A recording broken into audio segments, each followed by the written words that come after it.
नमस्कार। संडे सत्संग में आपका स्वागत है। पहले मुसलमान, फिर किसान और अब जवान।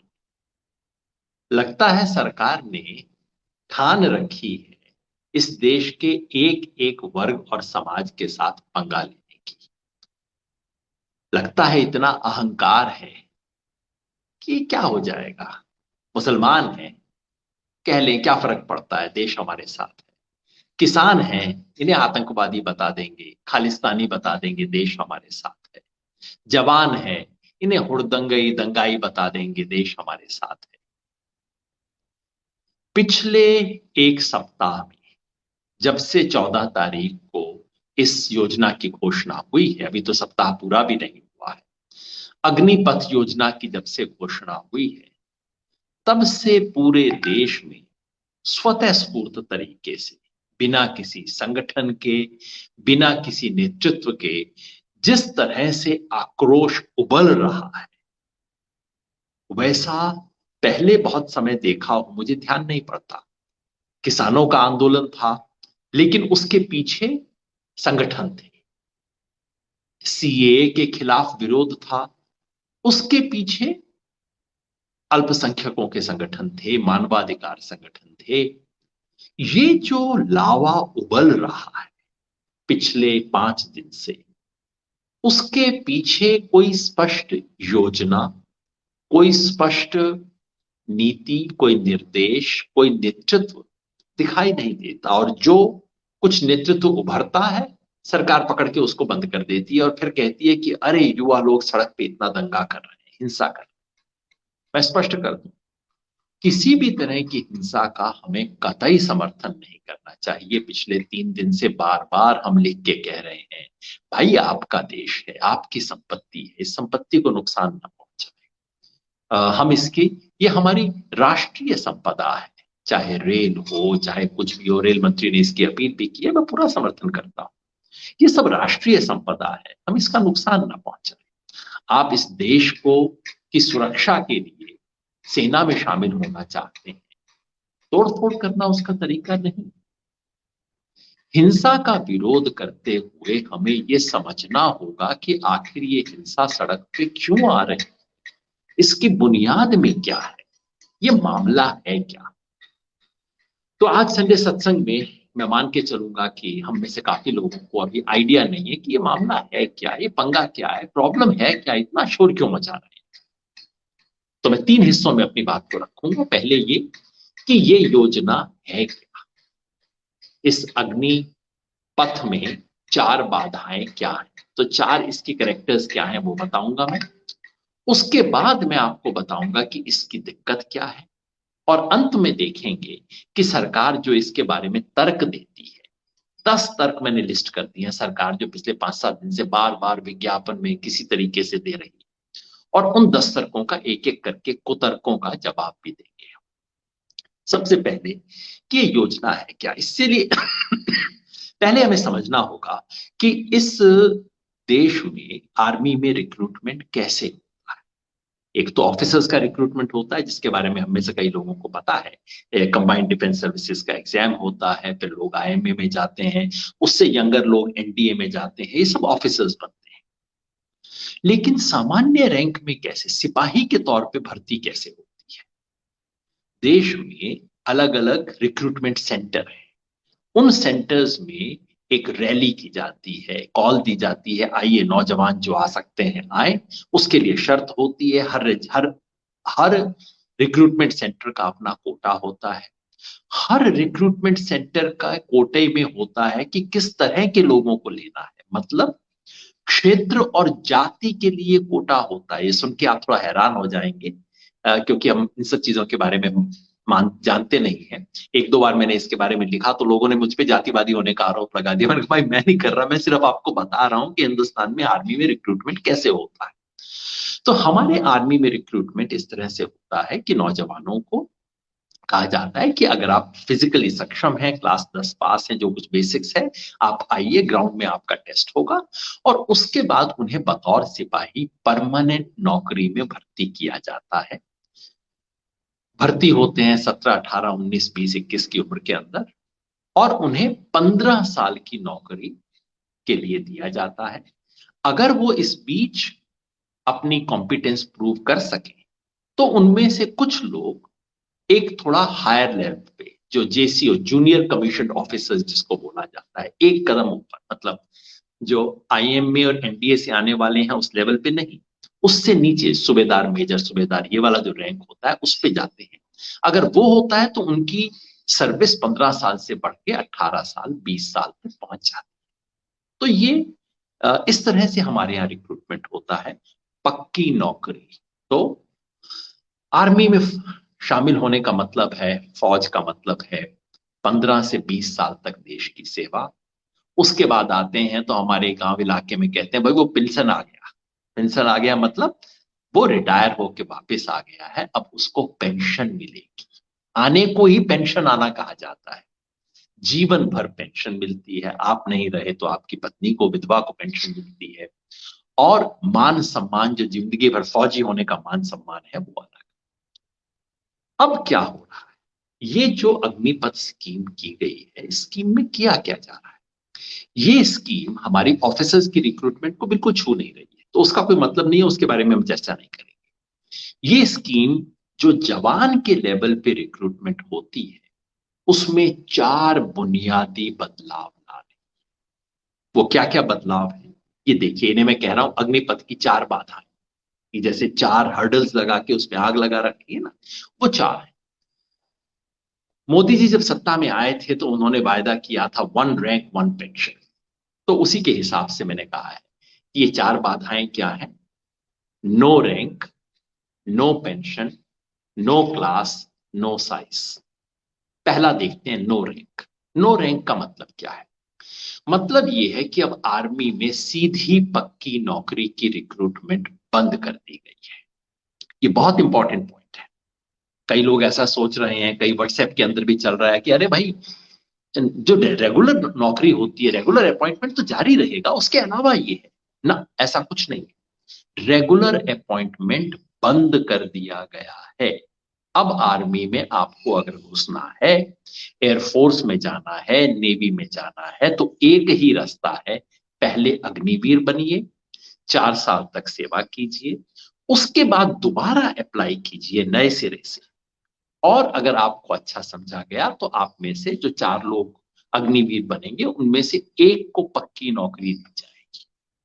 सो पहली बात। और ये जो 4 साल तक काम करेंगे, इनको आर्मी में कोई रैंक नहीं मिलेगा। ये जो रैंक होता है, जवान, नायब सूबेदार, नायब, ये सब जो होते हैं आर्मी के रैंक, कोई रैंक नहीं मिलेगा। उसके लिए एक अलग रैंक है, बस अग्निवीर एक रैंक हो जाएगा, इसको एबी या कुछ भी कह दिया जाएगा। तो पहली बात, नो रैंक। ये पक्की नौकरी खत्म कर दी गई है शुरुआत के लिए। कॉन्ट्रैक्ट की 4 साल की नौकरी में जाएंगे। दूसरा, नो पेंशन। नो पेंशन का मतलब क्या है? नो पेंशन का मतलब कि इन लोगों को जो वेतन मिलेगा वो एक कंसोलिडेटेड वेतन है। सरकारी नौकरी में कईयों को स्केल पे वेतन मिलता है, जिसमें आपका एक स्केल होता है, उसके हिसाब से आपको भत्ते मिलते हैं, आपको तमाम चीजें मिलती हैं। एक होता है कंसोलिडेटेड, कि भाई कुल मिला के आपको इतना मिलेगा। ये जो टेबल आप देखेंगे, सरकार इस टेबल को बार बार प्रचारित कर रही है, दिखा रही है कि भाई हमने इस तरह से किया है। ये टेबल सरकार कहती है कि हम इसको 30,000 पहले देंगे, उसके बाद ये पहले वाले का था, जिसके अंदर सरकार बिल्कुल स्पष्ट रूप से कह रही है, जी इसे हटा दीजिए, इसे हटा दीजिए। जो पहले हमने दिखाया था उसमें सरकार स्पष्ट रूप से कह रही है कि भाई ये व्यक्ति किसी भी तरह की परमानेंट नौकरी के लिए एलिजिबल नहीं होगा, मतलब उसका क्लेम नहीं होगा। तो पक्की नौकरी खत्म। दूसरा जो पॉइंट मैं कह रहा हूं, वो ये है कि सरकार कह रही है कि कोई पेंशन की एलिजिबिलिटी नहीं होगी, किसी तरह की ग्रेचुटी, किसी तरह की पेंशन नहीं मिलेगी। तो क्या मिलेगा? पहले साल 30,000, दूसरे साल 35,000, तो बढ़ते हुए 40,000 तक आ जाएगा 4 साल। आखिर में सरकार बड़ा प्रचार कर रही है कि आखिर में 11 लाख रुपए का पैकेज मिलेगा। अब याद रखिए, 11 लाख रुपए कहीं बाहर से नहीं आ रहा है, छोटा सा हिस्सा बाहर से आ रहा है। जब सरकार 30,000 रुपए तनख्वाह देगी तो उसमें हाथ में सिर्फ 21,000 देगी। ये सरकार की खुद की अपनी टेबल कहती है। हाथ में 21,000 दिया जाएगा, 9,000 आपके फंड में जाएगा, उसमें सरकार अपनी तरफ से 9,000 और डालेगी, और इस तरह से करते हुए 4 साल में आपके हाथ में 10-10.5 लाख रुपए इकट्ठा हो जाएगा, ब्याज और जुड़ जाएगा, तो अंदाजन 11 लाख हो जाएगा, जो कि आपको दे दिया जाए। पेंशन, ग्रेचुटी जो कि सामान्यतः मिला करती थी, वो समाप्त कर दी गई है। ऐसा कुछ नहीं होगा। और इस सारी स्कीम का मुख्य उद्देश्य ही ये है कि पेंशन खत्म की जाए। सरकार कहती है, खुल के कहती है, पेंशन जरूरत से ज्यादा हो गई थी, हमारे बस की नहीं थी, हम नहीं दिया करेंगे। दूसरी चीज। तीसरा, नो क्लास। नो क्लास का मतलब, जैसे मैंने आपको बताया, पहले आज तक इंडियन आर्मी में, ये एयरफोर्स और नेवी में नहीं, लेकिन आर्मी में रिक्रूटमेंट में उस क्षेत्र और जाति का कोटा होता है। अगर जाट रेजिमेंट है, उसमें सारे लोग जाट नहीं होंगे, लेकिन उसमें किसी खास इलाके के जाट लोगों का, समझिए सीकर में, झुंझुनू में, उनके लिए कोटा होता है। कुछ जातियां जिनका अपना रेजिमेंट अपने नाम से नहीं है, फिर भी उनका किसी दूसरी उसमें कोटा होगा। दक्षिण हरियाणा के यादवों को कुमाऊं रेजिमेंट के अंदर कोटा मिलता है, अलग अलग जगह पे कोटा होता है। इतने सब, अ, इस इसको समाप्त कर दिया। अब जो भर्ती होगी, ऑल क्लास ऑल इंडिया, मतलब पूरे देश से। किस आधार पे?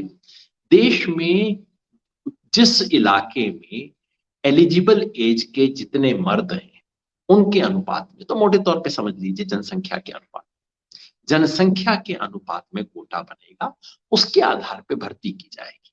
ये रातों रात नहीं होगा, क्योंकि सरकार वाले कहेंगे नहीं नहीं नहीं, हम रिक्रूटमेंट सेंटर बंद नहीं कर रहे, इसका स्टाइल बंद नहीं। बिल्कुल ठीक है, रिक्रूटमेंट सेंटर रातों रात बंद नहीं होंगे, लेकिन ये जो स्कीम है, स्कीम ये कहती है कि धीरे धीरे रिक्रूटमेंट ऐसा किया जाएगा कि देश के हर इलाके में जनसंख्या का जो अनुपात है, उसके हिसाब से हम रिक्रूट करेंगे।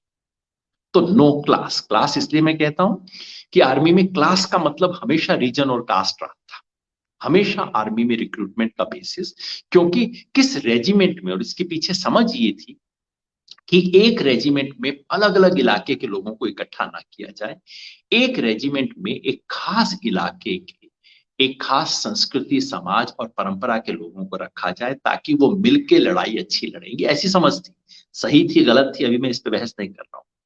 उसको समाप्त कर दिया गया है एक झटके में। चौथा जो बदलाव हुआ है, जिसे मैं कहता हूं नो साइज। नो साइज का मतलब, आर्मी का जो आकार है, आर्मी की जो संख्या है, उसको कम किया जाना। इस बात को कोई कहता नहीं है, पता नहीं पिछले 5 दिन की बहस के अंदर ये बात आई नहीं है, मगर सच्चाई ये है कि जो आर्मी का जो साइज है, सरकार समझती है कि जरूरत से ज्यादा लोग हमने भर्ती कर रखे हैं, इसको कम किया जाए। ये आर्मी का साइज कम करने की कोशिश है। ये कैसे होगा? 2-3 चीज की जा रही है। पहले तो कि देश में जो वैकेंसी आर्मी में धीरे धीरे बढ़ रही है, जहां जब मैं आर्मी कहता हूं तो आर्मी, एयरफोर्स, नेवी तीनों शामिल है। आर्म फोर्सेस, हमारी आर्म फोर्सेस में जितनी वैकेंसी थी, धीरे धीरे बढ़ती जा रही है। आप देखिए, अगर इसका हम देखें यहां पे, तो मोदी सरकार आने से पहले हमारी आर्म फोर्सेस में वैकेंसी थी कोई 16,500 के करीब। लेकिन मोदी सरकार आने के बाद, अगर आप देखें, मैं आपको एग्जैक्ट आंकड़ा बता सकता हूं, 1 जनवरी 2014 को 16,597 वैकेंसी थी हमारी आर्म फोर्सेस, और 31/12/2021 को, यानी कि बस कुछ महीने पहले तक, हमारी वैकेंसी बढ़ के हो गई थी 97,177। लगभग 1 लाख वैकेंसी इस वक्त है। वैकेंसी भरने के लिए सरकार क्या कर रही है? सरकार ने एक्चुअली रिक्रूटमेंट रोक दिया है। ये जो अभी हमने पिछली टेबल देखी, उसको दोबारा दिखाइए। ये टेबल बताती है कि पिछले कुछ सालों में रिक्रूटमेंट कितना हुआ है सरकार के द्वारा, और ये हमें बताती है कि दरअसल रिक्रूटमेंट बढ़ने की बजाय घट रहा, मतलब पिछले 3 साल के अंदर सरकार ने रिक्रूटमेंट किया है, अच्छा रिक्रूटमेंट हुआ है। आप देखिए प्रतिवर्ष रिक्रूटमेंट कितना था, 50,000। ये जो पीछे नीचे लाल वाला जो हिस्सा है, इतना स्पष्ट नहीं दिख रहा होगा, ये रिक्रूटमेंट जो है बढ़ते बढ़ते एक साल में 70,000 के करीब हुआ, 50,000, फिर आखिरी साल में बढ़ के फिर वो 80,000 के ऊपर हुआ है। तो अमूमन हर साल में सरकार 50 से 80,000 के बीच में रिक्रूटमेंट किया करती थी। 55-60 से 80,000 के बीच में रिक्रूटमेंट होता था आर्म फोर्सेस। पिछले 2 साल से क्या हुआ है, ये रुक गया है। सरकार रिक्रूटमेंट रैलीज नहीं कर रही है। जहां रिक्रूटमेंट शुरू भी किया, वहां उस रिक्रूटमेंट को रोक दिया गया। ये सरकार का खुद का आंकड़ा है, जहां सरकार बता रही है कि हमने कितनी रैली प्लान, रैली का मतलब ये कोई इलेक्शन रैली नहीं है, रैली का मतलब जहां स्टेडियम में युवाओं को बुलाया जाता है कि आओ भाई अपना फिजिकल टेस्ट दो, आप आर्मी में भर्ती होना चाहते हो। तो हम देख रहे हैं, इसके दोबारा दिखाइए। यह सरकार कह रही है कि हमने पिछले साल 97 रैलीज प्लान की थी, उनमें से 47 हमने की, लेकिन उस 47 में से सिर्फ 4 थी जिसके अंदर आगे जाके हमने एग्जाम करवाया, और दूसरे साल में तो किया, और आपने देखा होगा अंतिम स्टेज तक आके निल हो गया, कुछ नहीं किया। पिछले 18 महीनों से कोई रिक्रूटमेंट नहीं हुआ है और अब नहीं होगा। इंपॉर्टेंट बात यह है कि अग्निवीर स्कीम अनाउंस करने का मतलब है, सरकार ने कह दिया है अब तक जो रिक्रूटमेंट हो रहे थे, अटके हुए थे, पूरे नहीं हुए थे, वो सब खत्म, अब नए स्लेट से शुरू करेंगे बस। ये जो बहुत सारे नौजवान सड़कों पे कर रहे हैं, जिन्होंने कुछ ने सुसाइड कर लिया है, ये वो हैं जिनका सिलेक्शन आगे बढ़ चुका था। एयरफोर्स के अंदर तो फिर फिजिकल नहीं, उसका रिटन टेस्ट हो गया था, इंटरव्यू हो गया था, बस अब फाइनल अपॉइंटमेंट होने वाला था। सरकार ने कहा नहीं, सब खत्म, अब नए सिरे से शुरू करेंगे, अब अग्निवीर बनने की तैयारी करो। जो तुमने सोचा था कि तुम इंटरव्यू पास पास करके तुम एकदम अब अपॉइंटमेंट लेटर की कगार पे आ गए हो परमानेंट नौकरी की, वो अब भूल जाओ, नए सिरे से कच्ची नौकरी के लिए कोशिश करो। तो वो तो हुआ है। मगर सबसे बड़ी बात क्या है, ये तो चलिए पुरानी वैकेंसी है, 2-4 साल का मामला है, 2 साल रुका है। आर्मी में रेगुलर अपॉइंटमेंट अब कितने होंगे, इस आंकड़े को सरकार छुपा रही है। इंडियन एक्सप्रेस की एक रिपोर्ट के अंदर बताया गया है हमें कि एग्जैक्टली ये आंकड़ा कितना है। ये रिपोर्ट परसों आई है, सरकार के एक स्रोत को कोट करते हुए रिपोर्ट बताती है कि अगले 4 साल में सरकार 2,02,900, ये जो अखबार की क्लिपिंग है ये हमें बताती है 2,02,900 अपॉइंटमेंट अगले 4 साल में किए जाएंगे अग्निवीर के। इस साल 46,000 से शुरू हो रहा है, अगले साल 46 को हो सकता है 50 कर दें, फिर बढ़ा दें, मगर औसतन हर साल 50,000 रिक्रूटमेंट किए जाएंगे अग्निवीर के। ये 50,000 कम है, ज्यादा है? अब आप देखिए, ये इंडियन एक्सप्रेस का रिपोर्ट है जिसका मैं जिक्र कर रहा था, दोबारा दिखा दीजिए। ये बता रहा है एग्जैक्ट आंकड़ा कि अगले 4 साल में, पहले 4 साल जो अग्निवीर के हैं उसमें 2,02,900 अग्निवीर को रिक्रूट किया जाएगा। और इससे पहले का हमने क्या देखा था? इससे पहले हमने देखा था कि 2 साल को छोड़ दीजिए, उससे पहले जब रिक्रूटमेंट हो रहा था, हर साल 55, 60, 65, 70, 72, 80,000 तक रिक्रूटमेंट हुआ है। और ये सिर्फ आर्मी का है, उस आंकड़े में एयरफोर्स और नेवी शामिल नहीं थी। तो आर्मी और नेवी वगैरह मिला के, आर्मी नेवी एयरफोर्स मिला के हर साल 70-80 हजार परमानेंट नौकरी दे रहे थे। उसको खत्म करके अब हर साल 45,000 या 50,000, आप पकड़ लीजिए, 50,000 कच्ची नौकरी दी जाएगी। दोबारा याद रखिए, 70-80 हजार पक्की नौकरी को खत्म करके हर साल 50,000 कच्ची नौकरी दी जाएगी। पक्की भी होंगी। पक्की क्या होंगी?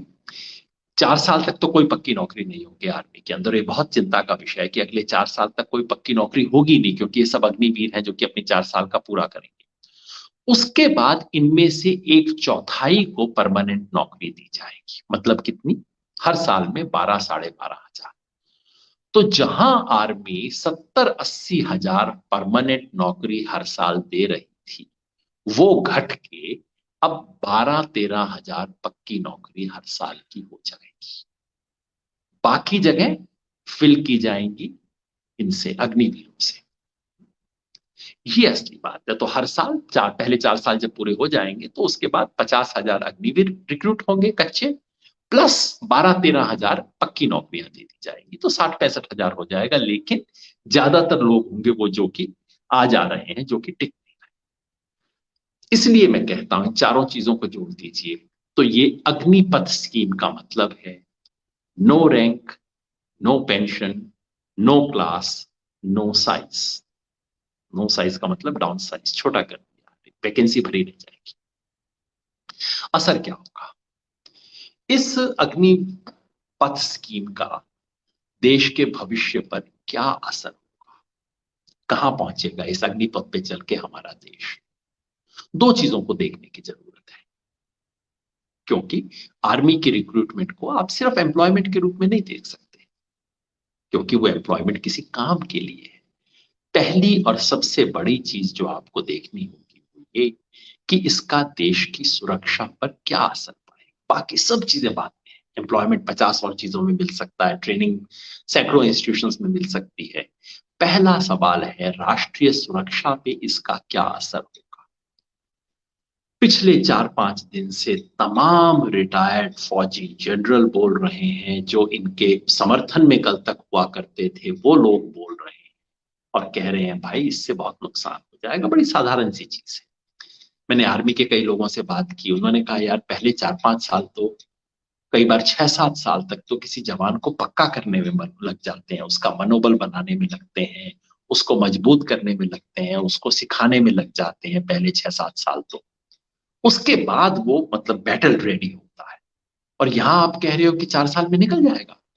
मतलब पहले 2 साल तो वो जवान सीख रहा होगा। और ये तो मैं आर्मी की बात कर रहा हूं। नेवी और एयरफोर्स जहां इतना टेक्निकल काम होता है, वहां तो 3-4 साल में तो उसकी टेक्निकलिटी सीखने के लायक नहीं बनेगा। तो आपके पास इतनी बड़ी जवान सेना होगी, जैसे आपके ऑफिस में इंटर्न हो जाते हैं ना, इंटर्न होंगे जो कि संख्या है, लेकिन जो कुछ जानते नहीं, तो उनकी जानकारी सीमित होगी, ट्रेनिंग पूरी नहीं हुई। आमतौर पे पहले 1-1.5 साल तक तो ट्रेनिंग दिया करते थे, बिल्कुल प्रॉपर फॉर्मल ट्रेनिंग देती थे आर्मी में। ट्रेनिंग पूरी नहीं होगी तो पहले 2 साल तो वो सीख रहे होंगे, और आखिरी 2 साल इस चिंता में होंगे कि भाई मुझे जाने के बाद क्या करना है। ऐसे व्यक्ति से आप उम्मीद कर रहे हैं कि वो लद्दाख में -40 के टेम्परेचर में जाके चीन की सेना के साथ युद्ध करेगा? ये मजाक कर रहे हैं। और ये उस वक्त जबकि राष्ट्रीय सुरक्षा की चुनौती पहले से ज्यादा बढ़ गई है। सही कहें, ईमानदारी से कहें तो 1971 के बाद इस देश को इतनी बड़ी राष्ट्रीय सुरक्षा की चुनौती कभी सामना नहीं करना पड़ा जितना आज करना पड़ रहा है। सन 1962 की लड़ाई के बाद कभी भी चीन ने हमारी इतनी बड़ी जमीन हथियाई नहीं जितनी उसने अब हथिया रखी है, अरुणाचल में, लद्दाख में। ऐसे में आपको अपनी सुरक्षा को मजबूत करने की जरूरत है। ऐसे लोगों की जरूरत है जो कि जिनमें ट्रेनिंग हो, जिनमें जज्बा हो, जोश हो, और जिन्हें पता है कि ये देश मेरी चिंता करेगा, मैं इस देश के साथ हूं। हम उसको खत्म कर रहे हैं, और इसी को लेके तमाम जनरल और जितने भी गंभीर आर्मी के लोग हैं सब बेहद चिंतित हैं। ये तो राष्ट्रीय सुरक्षा के साथ खुल्लम खुल्ला खिलवाड़ हो रहा है। वो एक और बात कह रहे हैं कि ये जो रेजिमेंट सिस्टम को खत्म किया जा रहा है, रेजिमेंट्स तो खत्म नहीं हो रहे हैं, रेजिमेंट में किसी इलाके के लोग, इलाके और समाज के लोगों को एक साथ भर्ती करने के सिस्टम को खत्म किया जा रहा है। इससे भी वो कह रहे हैं कि लड़ने की क्षमता पे असर होगा। मैं खुद इसका मूल्यांकन नहीं कर सकता, पूरा मैं समझता नहीं हूं, लेकिन जो लोग आर्मी को बेहतर समझते हैं वो कहते हैं कि नहीं, हमारी रेजिमेंट तब लड़ती है जब ये सेंस हो कि भाई हम सब लोग किसी एक इलाके से हैं, एक दूसरे के साथ कॉमरेडेरी बनती है। हो सकता है इसमें सरकार जो कह रही हो सही बात हो, लेकिन इसको रातों रात अगर आप खत्म कर देंगे तो हमारी रेजिमेंट्स का क्या कैरेक्टर बचेगा। आप इसको धीरे धीरे बदलाव ला सकते हैं, बहुत तेज बात है। और कई जनरल ये भी कह रहे हैं कि भाई हो सकता है अग्निवीर बहुत अच्छी स्कीम, आप इसको पायलट के रूप में इंट्रोड्यूस करके तो पहले देख लीजिए। दो 10 जगह 15 जगह इंट्रोड्यूस करके देखिए, 2-5 साल इसके परिणाम देखिए, उसके बाद तय कीजिए।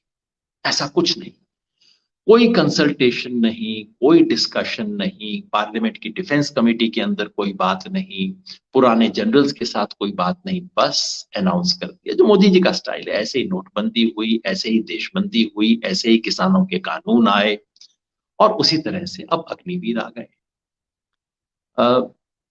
दूसरा, इसका रोजगार पे असर क्या होगा।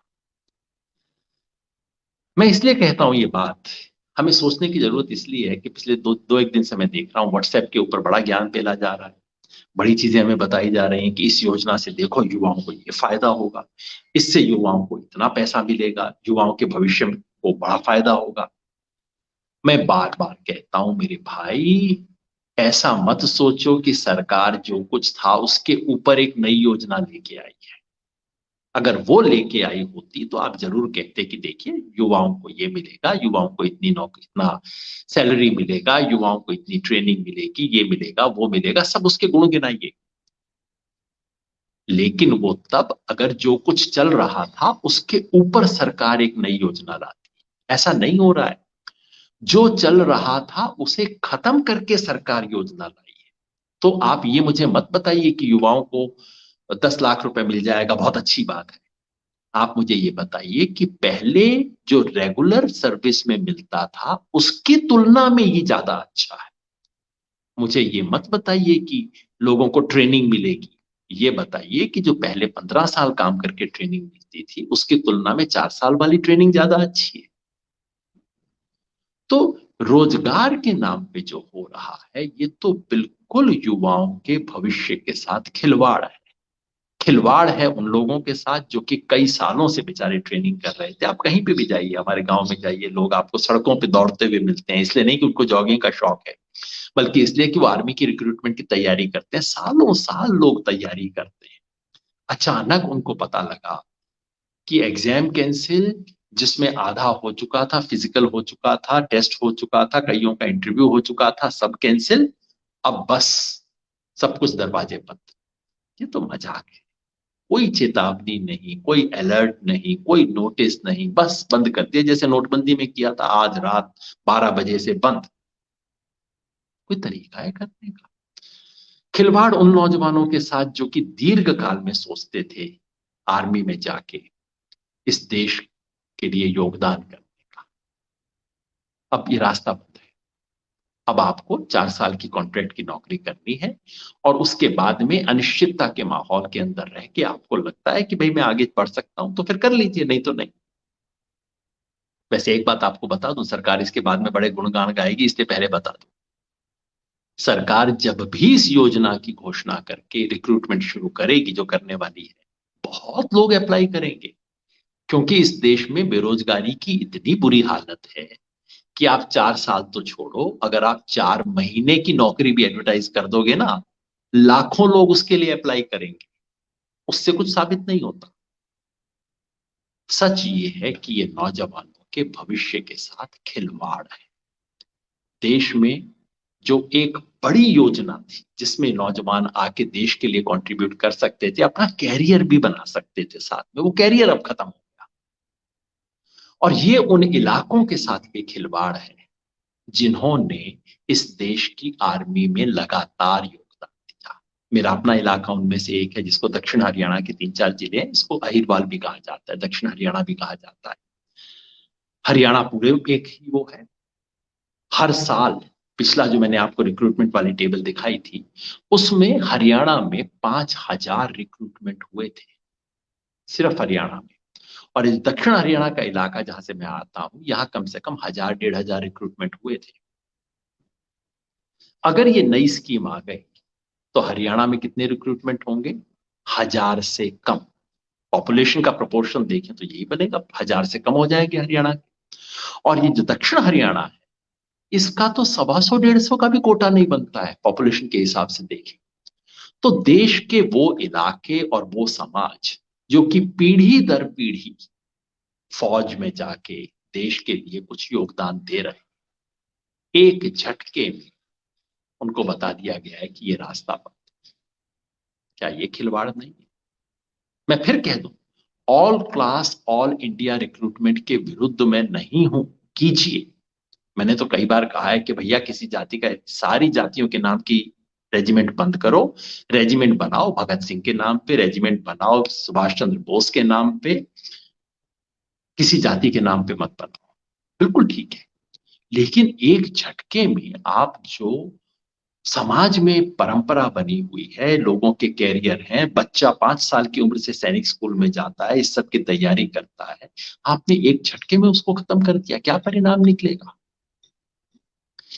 इसलिए मैं कहता हूं, ये जो अग्निपथ है, ये देश के भविष्य के साथ खिलवाड़ है, हमारी सुरक्षा के साथ खिलवाड़ है, और हमारे युवाओं के भविष्य के साथ खिलवाड़ है।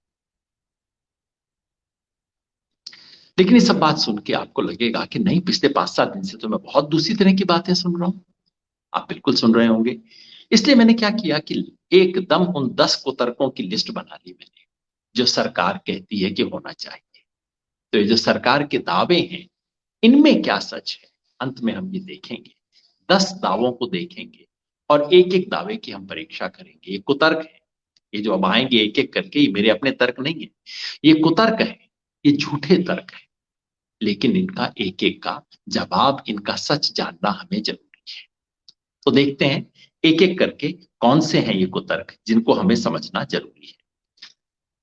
पहला कुतर्क है, इसमें पहला तर्क दिया जाता है कि इससे युवाओं को बड़े पैमाने पर रोजगार मिलेगा, साहब 45,000 नौकरी हर साल मिलेगी। ये कुतर्क के 1 2 3 4 वाले हमने जो पॉइंट्स लिखे हुए हैं ना, उसमें तो पहला तर्क दिया जाता है कि इससे युवाओं को बड़े पैमाने पर रोजगार मिलेगा, साल की 45,000 नौकरी साहब। ये झूठ है भाई, क्योंकि ये 45,000 नौकरी जितनी थी उसके ऊपर नहीं है, ये 55-60 हजार को खत्म करके 45,000 दी जा रही, और वो भी कच्ची 4 साल की। तो रोजगार बढ़ेगा नहीं, घटेगा। वैकेंसी बढ़ी, परमानेंट नौकरियां घटी हैं। पहले 4 साल तो परमानेंट नौकरी 0 हो जाएंगी, उसके बाद आज की 55-60 की बजाय 12-12.5 हजार बचेंगी। तो ये झूठा तर्क है पहला जो आपको दिया जा रहा। दूसरा तर्क जो दिया जाता है वो ये है कि युवाओं को बेहतर रोजगार की ट्रेनिंग मिलेगी, युवाओं को ट्रेनिंग मिलेगी। साफ बताया जा रहा है ये भी सीख लेंगे, वो भी सीख लेंगे। कल किसी मंत्री जी ने तो ये भी कह दिया कि वो बाल काटना भी सीख लेंगे और सब कुछ सीख लेंगे। सब अच्छी बात है, बिल्कुल। आर्मी में जाएगा तो कुछ सीख के ही आएगा। जितने भी आर्मी वालों को मैं मिलता हूं, वो कई चीजों में निपुण होते हैं, ट्रेंड होते हैं, बहुत बढ़िया चीज है। पर ये आर्मी का मुख्य उद्देश्य नहीं है। आर्मी कोई ट्रेनिंग सेंटर नहीं है, आर्मी कोई आईटीआई नहीं है। आर्मी इस देश की सुरक्षा करने के लिए बनी है, वो मुख्य उद्देश्य है। अगर वो मुख्य उद्देश्य पूरा नहीं होता तो बाकी किसी उद्देश्य का कोई मतलब नहीं है। तो ये कहना अब क्या हो रहा है कि फिक्की और ये सब बड़े बड़े विज्ञापन दे रहे हैं, हम बहुत खुश हैं कि उनको लोग ट्रेनिंग दे के आएंगे, उद्योग में हम उनको नौकरी देंगे। सुनिए भाई साहब, ये इंडियन आर्मी है। इंडियन आर्मी सिक्योरिटी गार्ड्स को ट्रेनिंग देने का सेंटर नहीं है। इंडियन आर्मी अडानी जी की फैक्ट्री के लिए कुछ लोगों को ट्रेन करने के लिए नहीं बनी है। बाद में वो करें, कोई अडानी के साथ काम करे, कोई कहीं करे, कोई सिक्योरिटी गार्ड बने, वो अलग बात है, लेकिन ये इसका मुख्य काम नहीं है। तीसरा कुतर्क जो दिया जाता है वो ये है कि इसके बाद सभी अग्निवीरों को आगे कोई ना कोई पक्की नौकरी मिल जाएगी। कल परसों से इसकी बाढ़ लगी हुई है। कि बाद में उनको पक्की नौकरी मिल जाएगी। पक्की नौकरी क्या मिल जाएगी? अब कह रहे हैं उनको बॉर्डर सिक्योरिटी फोर्स के अंदर मिल जाएगी, उनको सीआईएसएफ में मिल जाएगी, या तमाम तरह के जितने हैं अब उसमें पब्लिक सेक्टर अंडरटेकिंग में मिल जाएगी। हर तरफ कहा जा रहा है यहाँ भी नौकरी मिल जाएगी, वहां भी नौकरी मिल जाएगी। आज तो किसी बीजेपी के नेता ने कह दिया हम बीजेपी के अफसर के अंदर सिक्योरिटी गार्ड की नौकरी भी इनको दे देंगे। अरे हद कर रहे हो। अगर या तो स्कीम में आप लिख दो कि भाई 4 साल आप ये नौकरी करोगे, उसके बाद आपको कहीं ना कहीं एडजस्ट करना हमारी जिम्मेवारी है, ठीक है, फिर मैं आप पे विश्वास करता हूं, सरकार है, आपकी बात का वजन है, मैं विश्वास करता हूं। लेकिन स्कीम अनाउंस करने के बाद रोज पर्चियां लेके आना, जैसे डिमोनेटाइजेशन में होता था ना, हर दूसरे दिन नई पर्ची आती थी, नहीं नहीं ये बदल दिया, अब ये कर दिया, वो कर दिया, और हर बात आपकी सुविधा के लिए, आपके अनुसार, क्योंकि हम संवेदनशील। ये जितना है ना, इसमें 10% मिल जाएगी, उसमें 10% मिल जाएगी, ये सारी मिला के जो 50,000 लोग रिक्रूट होंगे, उनमें से 12,500 को समझिए पक्की नौकरी मिल गई। 37,500 जो लोग हर साल बाहर सड़क पे आ जाएंगे, उन 37,500 में से 3-4 हजार भी नहीं एब्जॉर्ब होंगे इसमें। इसका आंकड़ा हमारे साथियों ने करके देखा है, कोई ऐसा एब्जॉर्प्शन नहीं है। और वैसे भी ये पब्लिक सेक्टर को तो ये सरकार खत्म कर रही है, सरकार घोषणा कर रही है कि हम पब्लिक सेक्टर की नौकरियां कम करेंगे। तो जिसकी उधर नौकरियां आप कम कर रहे, सरकार ने बिल्कुल खुल के घोषणा की है कि पब्लिक सेक्टर अंडरटेकिंग्स को बेचना हमारी नीति है। तो भाई जिन उद्योगों को आप बंद कर रहे हो, आप कह रहे हो उसमें इनको एडजस्ट कर देंगे, ये कौन सा मजाक कर रहे हो? चौथा कुतर्क ये है कि सेना में जातिवाद और क्षेत्रवाद समाप्त हो जाएगा। इस पे हम चर्चा कर चुके हैं ऑल क्लास के बारे में। मजे की बात यह है कि पिछले साल ही इस सरकार ने सुप्रीम कोर्ट में एफिडेविट दिया है। एफिडेविट में किसी ने पिटीशन देके यही मांग की थी कि सब रेजिमेंट्स जो है जाति के नाम पे, जाति के आधारित रिक्रूटमेंट बंद किए जाने चाहिए, पूरे देश से रिक्रूटमेंट किया जाना चाहिए। पिछले साल ही सरकार ने तर्क दिया है एफिडेविट दे के कोर्ट में कि नहीं नहीं, इससे तो फौज को बहुत नुकसान हो जाएगा, इससे रेजिमेंट का चरित्र समाप्त हो जाएगा, फाइटिंग स्पिरिट हमारी खराब हो जाएगी। तो पिछले साल तक ये सब दिक्कत थी, इस बार अचानक ये हो गया और अब इसका गुणगान। मतलब दिक्कत इनकी ये है कि कभी भी ये नहीं कहते कि यार मजबूरी में करना पड़ गया, जो किया बस वो दुनिया में सबसे अच्छा ऐतिहासिक महान काम, इतना काम कभी हुआ नहीं। ये जो है थोड़ा गड़बड़ मामला है ना, कुतर्क है। अगला तर्क है कुतर्क जिसे मैं कहता हूं कि हमारी फौज इससे ज्यादा नौजवान हो जाएगी। बिल्कुल हो जाएगी साहब, इसमें कोई संदेह नहीं है। जब आप नौजवान इस तरह से रिक्रूट करेंगे, फौज ज्यादा नौजवान हो जाएगी। सवाल ये है कि क्या हमें कितनी जरूरत है इस फौज की एज घटाने की? क्या हमारी फौज बहुत ज्यादा बूढ़ी थी? याद रखिए, हमारे जो जवान, लड़ने वाला जो जवान होता है, वो इन एनी केस 34 साल की उम्र तक आते आते रिटायर हो जाता है। ये कहना कि जो सिर्फ 20, 22, 25 साल के लोग हैं, सिर्फ वही हिम्मत से लड़ सकते हैं, ये बात तो गलत है। गलत इसलिए है कि आप परमवीर चक्र विजेताओं की लिस्ट निकाल के देख लीजिए। मैंने निकाली वो लिस्ट, परमवीर चक्र विजेताओं की लिस्ट को जब मैंने देखा कि भाई किस एज में उनको मिला था, तो अब तक देश में 40 लोगों को परमवीर चक्र मिले हैं। और उनमें से, नहीं शायद मैं गलत बता रहा हूं, आंकड़ा इस वक्त मेरे सामने टेबल नहीं है, शायद 26 को मिले हैं। और उनमें से 2-3 ही ऐसे हैं जो कि 21, 22, 23 साल के होंगे। काफी लोग हैं जिन्हें 30 साल, 35 साल के बाद परमवीर चक्र मिला। परमवीर चक्र आपको इंटेलिजेंस के लिए नहीं मिलता, गाइडेंस के लिए नहीं मिलता। परमवीर चक्र आपको शौर्य के लिए, आपने जमीन पर मैदान में किस हिम्मत के साथ लड़ाई लड़ी। अगर आप इतनी एज वाले लोगों को परमवीर चक्र देते हो, तो इसका मतलब आप मानते हो कि भाई इस उम्र के लोग अच्छे से लड़ सकते हैं। तो ये तो, और अगर आपको कम करना ही है, आपको लगता है कि भारतीय फौज की एवरेज एज ज्यादा है, तो ठीक है, आप 15 साल को घटा के 13 कर दीजिए, 12 कर दीजिए, 10 कर दीजिए। ये 4 साल वाला लॉजिक कहां से आया? टूरिस्ट की तरह जाएंगे बाहर आ जाएंगे, कौन सा लॉजिक हुआ, किसने कहा है? इसी से जुड़ा हुआ अगला तर्क है कि दुनिया भर की फौज में ऐसी स्कीम होती सकती है। अब हमें कल परसों से बताया जा रहा है साहब इसराइल, आपको इसराइल के बारे में नहीं पता, इसराइल ऐसा देश है साहब, वहां तो बहुत बढ़िया होता है। भैया वहां कॉन्स्क्रिप्शन होता है। कॉन्स्क्रिप्शन का अर्थ समझते हैं? कॉन्स्क्रिप्शन का मतलब है सेना की अनिवार्य सेवा। सेना की अनिवार्य सेवा वहां लागू की जाती है जिन समाज में उन्हें लगता है कि सब लोग सेना फौज के लिए आएंगे नहीं, हमें फौज के लिए जितने लोगों की जरूरत है उतने लोग फौज में अप्लाई नहीं करेंगे, नहीं आएंगे। इसलिए सरकार कानून बनाती है कि इस उम्र के प्रत्येक नौजवान को कम से कम इतने साल तो फौज में सेवा करनी पड़ेगी।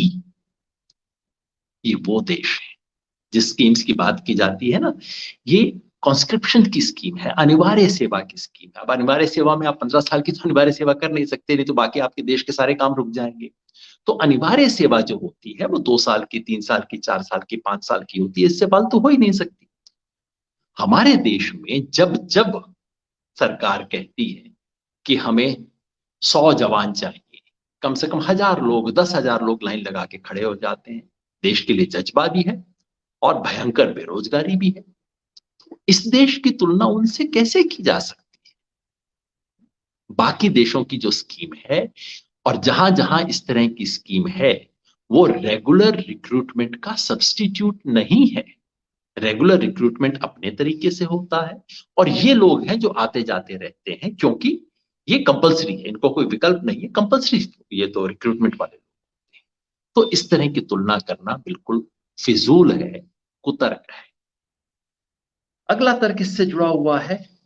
वो कहते हैं हाँ, दुनिया भर की फौज में ऐसी स्कीम होती है, इसके साथ एक और बात भी लोग कहते हैं कि साहब हमारे यहाँ ऑफिसर्स के अंदर ये स्कीम है, देखिए कमीशन ऑफिसर्स होते हैं ना, 5 साल के लिए 5 साल के कमीशन पे हमारी फौज में होता है। भैया हमारे 5 साल की जो 5 साल का शॉर्ट सर्विस कमीशन है वो इसलिए नहीं है कि हमें इससे हम एज कम करेंगे, इससे हमें बेहतर लोग मिलेंगे, नहीं। ये इसलिए है कि हमारे यहाँ ऑफिसर्स का टोटा है, हमारे सैनिकों में कमी नहीं है। हमारे जवानों की रिक्रूटमेंट में जितने आपको चाहिए उससे 10 गुना जो लोग मिलते हैं आपको, लेकिन ऑफिसर्स में हमारे यहाँ कमी है। जितने हमें चाहिए उस क्वालिटी के ऑफिसर्स नहीं मिल रहे हैं। उस कमी को पूरा करने के लिए शॉर्ट सर्विस कमीशन किया गया था, पहली बार 62 में चाइना वॉर के बाद किया गया था, उसके बाद ये बीच बीच में किया जाता है उस कमी को पूरा करने के लिए। ये कोई नॉर्मल रिक्रूटमेंट का सब्स्टिट्यूट नहीं है। ये सब झूठे तर्क हमारे को बताए जा रहे हैं। अगला कुतर्क, 8वां कुतर्क है, कारगिल समिति ने इसकी समीक्षा की थी। अभी बीजेपी वाले 5-7 दिन से चला रहे हैं कि साहब कारगिल युद्ध के बाद एक कमेटी बनी थी, उस कमेटी ने रिपोर्ट दी थी और कमेटी की रिपोर्ट ने कहा था कि हमें अपनी एज को कम करना है, फाइटिंग हमारी यूनिट्स जो है, जो इन्फेंट्री है उसकी एज को कम करना है, और हम तो उसके हिसाब से कर रहे हैं। देखिए ना जो कारगिल में कमेटी, जैसे किसानों के बारे में कहते थे 20 साल से फला कमेटी ने हमें कहा, उसके आधार पर हम कर रहे हैं। तो साहब एक कारगिल कमेटी भी मैंने पढ़ ली। वो कमेटी क्या कहती है? वो कमेटी कहती है कि हाँ, ये जो 15 साल की जो है इनिशियल रिक्रूटमेंट, इसको कम किया जाए। वो कहते हैं आप 7 से 10 कर लीजिए, लेकिन वो नहीं कहते कि किसी को केवल 7, 8, 10 साल के लिए रिक्रूट कीजिए। वो कहते हैं रिक्रूट जिंदगी भर के लिए कीजिए, पहले 8-10 साल उससे फौज में काम करवाइए, उसके बाद उसको बीएसएफ में भेज दीजिए, सीआरपीएफ में भेज दीजिए, पुलिस में भेज दीजिए। इस और इसके क्या तरीके होते हैं इसके ऊपर बहस कर, आप ये कर लीजिए, इसमें क्या ऐतराज होगा? ये नहीं किया जा रहा।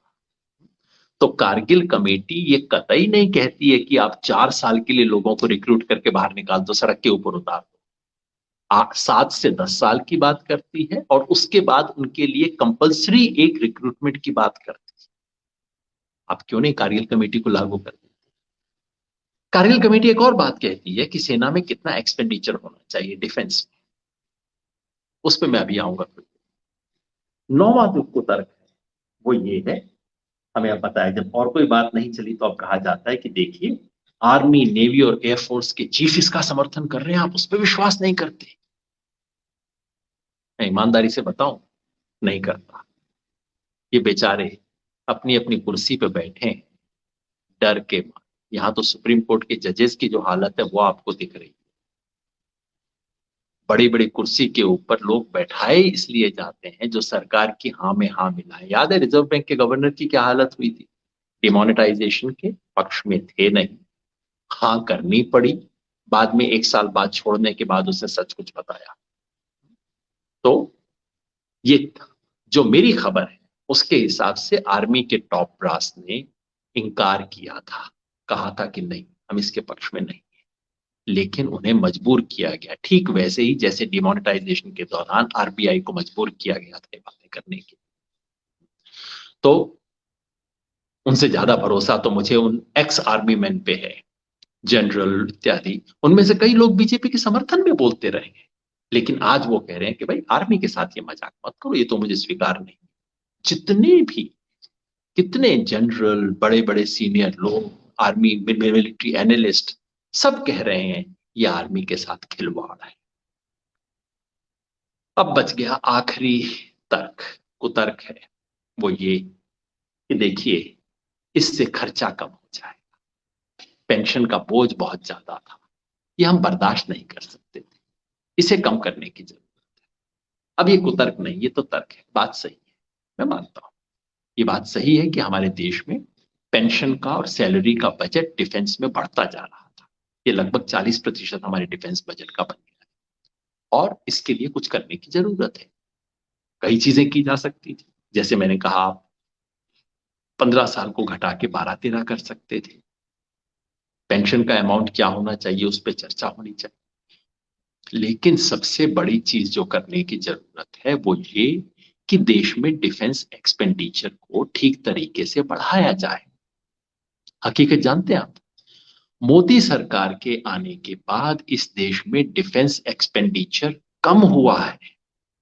अगर आप इसे केंद्र सरकार के टोटल बजट के अनुपात के रूप में देखें तो ये 16% से घटते घटते अब 14% पे आ गया है। एक तरफ सरकार दावे करती है कि भाई हम तो बिल्कुल कमाल कर रहे हैं, हम तो बिल्कुल ये देश की अर्थव्यवस्था आगे बढ़ रही है, देश हर तरफ से तरक्की कर रहा है, और ये सरकार सुरक्षा के बारे में प्रतिबद्ध है। तो भाई अगर हमारी इकोनॉमी आगे बढ़ रही है और अगर हमारी प्रायोरिटी नेशनल सिक्योरिटी है तो फिर हमारा सिक्योरिटी बजट बढ़ना चाहिए ना, अनुपात के रूप में भी बढ़ना चाहिए, एब्सोल्यूट अमाउंट में भी बढ़ना चाहिए। क्यों नहीं हो रहा है ऐसा? तो क्या भारत सरकार अब हाथ उठा के कह रही है कि देश के डिफेंस के लिए खर्चा करना हमारे बस की बात नहीं है? चाहे चीन हमें आंख दिखा रहा है, चाहे चीन अरुणाचल में गांव बसा रहा है हमारी जमीन पे, चाहे चीन लद्दाख में ब्रिज बना रहा है, भाई हमारे बस की नहीं है। क्या ये घोषणा हम पूरी दुनिया के सामने कर रहे हैं? राष्ट्रीय सुरक्षा के सवाल पे क्या इस देश ने अपने हाथ खड़े कर दिए? इस सवाल का जवाब मिलना चाहिए। ये जो अग्निपथ का मामला है वो केवल एक डिफेंस स्कीम का सवाल नहीं है, ये हमारे देश के भविष्य का सवाल है, इस देश की भविष्य की सुरक्षा का सवाल है और इस देश की आने वाली पीढ़ी की आकांक्षा और रोजगार का सवाल है, और इन दोनों पे खिलवाड़ हो रहा है। इसलिए जो इस देश के बारे में चिंतित है, देश के भविष्य के बारे में चिंतित है, सबको खड़ा होना चाहिए, बोलना चाहिए, गलत बात का विरोध करना चाहिए। अगर सिर्फ ये देखते रहे, अच्छा कल तो मुसलमान था मैं तो मुसलमान नहीं हूं, अच्छा वो तो किसान था मैं तो किसान नहीं हूं, अच्छा आप जवान है मैं तो जवान नहीं हूं, एक दिन जब आपका नंबर आएगा कोई नहीं बचेगा आपके साथ खड़ा हो। हम सबको खड़ा होना है, लेकिन लोकतांत्रिक तरीके से, शांतिपूर्ण तरीके से, किसी किस्म की हिंसा, किसी किस्म की तोड़ाफोड़ी देश को आगे नहीं लेके जाए। बस इसी प्रार्थना के साथ आपसे विदा लेता हूं। बहुत बहुत धन्यवाद।